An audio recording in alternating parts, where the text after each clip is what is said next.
Telangana American Telugu సంఘం టీటీఏలో ప్రముఖులైన మోహన్ పాటలోళ్ల జన్మభూమిలో ఎన్నో సేవా కార్యక్రమాలు చేస్తూ తన సేవా తత్పరతను చాటుకుంటున్నారు. టీటీఏ తరపున నిజామాబాద్ జిల్లా బీర్కూర్ మండలం నెమ్లీలో జరిగిన ఓ కార్యక్రమంలో 110 మందికి కృత్రిమ అవయవాలు, 60 మందికి ట్రైసైకిల్స్, 8 వీల్ చైర్లు, 1 వాకర్ మరియు 10 చేతి కర్రలు పంపిణీ చేశారు. ఇంతమందికి సేవ చేసే అవకాశం నాకు లభించడం అదృష్టంగా భావిస్తున్నానంటూ మోహన్ చెప్పారు.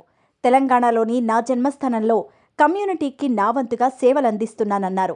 భగవంతుడు నాకు ఇచ్చిన అవకాశాన్ని ఈ సేవల ద్వారా సద్వినియోగం చేసుకోవడం సంతోషంగా ఉందంటూ పేర్కొన్నారు. భవిష్యత్తులో మరింత ఎక్కువ మందికి సేవ చేయాలన్న అభిలాషను వ్యక్తం చేశారు. తాను నెమిలి గ్రామంలో జన్మించినప్పటికీ అమెరికాలో ఉన్న ఈ ప్రాంత ప్రజలకు సేవ చేయాలనే ఉద్దేశ్యంతో టీటీఏ ద్వారా వివిధ కార్యక్రమాలు చేస్తున్నామని చెప్పారు. గ్రామంలో షిరిడి సాయిబాబా ఆలయం ఏర్పాటు చేశానని, అలాగే హాస్పిటల్, బస్టాండ్స్ ఏర్పాటుకు సహాయం అందించినట్టు చెప్పారు. పాఠశాలలో చదువుతున్న విద్యార్థులకు అవసరమైన సహాయాన్ని అందజేస్తూ వారికి ఆసరగా నిలుస్తున్నామన్నారు. త్వరలోనే మరింత మందికి కూడా ట్రైసైకిల్స్ను, వీల్ చైర్లను టీటీఏ ద్వారా పంపిణీ చేస్తామన్నారు. కార్యక్రమంలో మాట్లాడిన పలువురు మోహన్ పాటలోళ్ల అమెరికాలో స్థిరపడినప్పటికీ గ్రామంలోని పేద ప్రజల గురించి, జిల్లా ప్రజలకు ఏమైనా చేయాలన్న తలంపుతో కార్యక్రమాలు చేస్తున్నారంటూ ఆయన జన్మభూమికి చేస్తున్న సేవలు ప్రశంసించారు.